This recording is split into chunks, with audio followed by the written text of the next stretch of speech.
And the reason we're here, and the reason you guys are sitting in the room, and the reason I'm here, we all have different motivations. Your motivation is because you want to have, be, or do more than you are right now. Go there, create that. Okay. That's the only thing that's significant.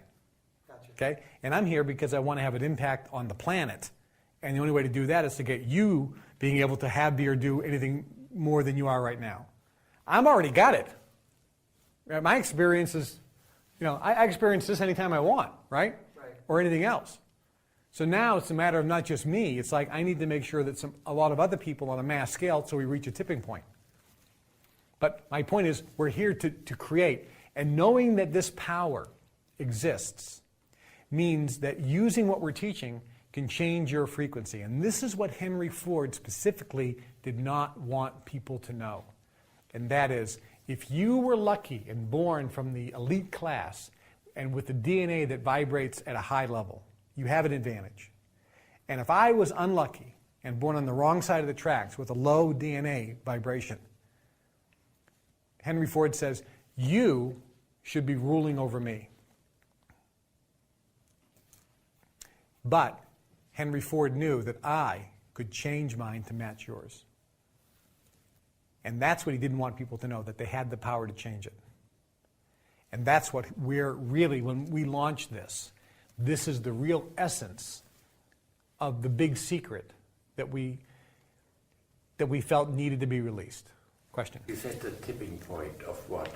What would be change? What would be the change? If you look at people around the world, specifically in countries, let's say in Africa, Somalia, different countries. Let's go to post-Soviet era countries, Belarus. We were just in Bucharest. And look at the people's eyes.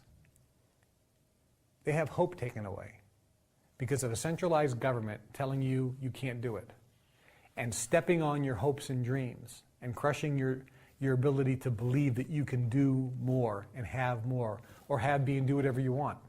That's why for up until recently, America was one of those countries where people said, if I could only get to America, it's the land of opportunity.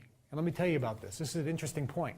In America, you have, in New York City, as a perfect example, 75% of all the new businesses are started by first-generation immigrants, most of which don't speak English very well.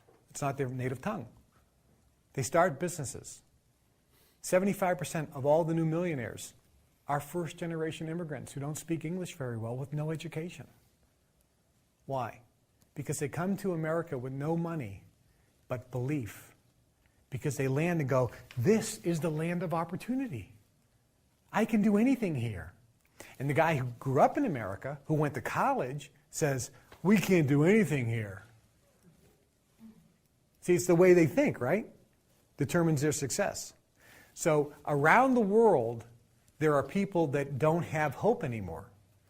And so by what we're doing with Jinn is we're trying to get people to have hope, to increase their vibration. And when that increases on a large enough scale, that's going to actually impact people in Belarus and people all over the world, because now there's what's called the 100th monkey syndrome. The 100th monkey syndrome. You can read the book. It's a small little book. Talks about how off the coast of Africa there's a group of islands. These islands are kind of far apart from each other. And on each island there's a group of monkeys. The monkeys can't get from one island to the other. It's impossible. And they haven't for centuries. It's impossible. They don't build boats and they don't paddle and they don't go from one island to the other. It's like fish and lakes, right? If there's not connecting, you just can't, they don't cross, right? But they're of the same species. On one island, a group of researchers was watching the activities of monkeys, and other researchers were on all the other islands reporting to each other what was happening. And on one island, they decided that these monkeys were very smart. You've heard the phrase monkey see, monkey do. So if they showed something to the monkey would watch and duplicate it. So they took out a sweet potato, something that the monkeys never ate on any of the islands. And in front of the monkeys, they took the sweet potato out, washed it off in the river, and ate it. And the monkey looked, and they did this day after day after day to the monkeys on one island only. And after about a week or so, a monkey grabbed a sweet potato out of the ground, washed it off in the river, and ate it. One of his friends looked at him and said, oh, that looks pretty tasty. So he did the same thing. And then another monkey did it, and another monkey, and another monkey. And when on that one island, after a few days, a certain number of monkeys did that, we'll call that number 100. That same day, monkeys on all the other surrounding islands started doing the same thing. The same day. Wow. That's called the 100th monkey syndrome. And that's what the tipping point is all about. When there's enough vibration in the ether, and that's the word that Thomas Edison uses, as well as Albert Einstein, the ether. When we're vibrating something into the ether, a positive thought, and by utilizing these techniques, you're all vibrating positive thoughts, that is going to impact people who never even participate in Global Information Network. And that's really the tipping point. That's when things start changing. That's when all of a sudden the little cashier in Bucharest or Budapest or in Belarus one day wakes up and goes to work, and instead of lowering her head thinking her life is nothing and she has no opportunity, all of a sudden one day will go, you know, I can be something. You know, I can be more. You know, I think I'm going to go to school. I think I'm going to be a lawyer. How will that change? That's how things will change. And that starving person in Somalia or Kenya will wake up one day and go, you know something? I see opportunity here.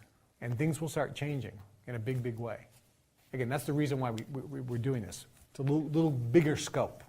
A little bigger scope. So you need to love what you do, and you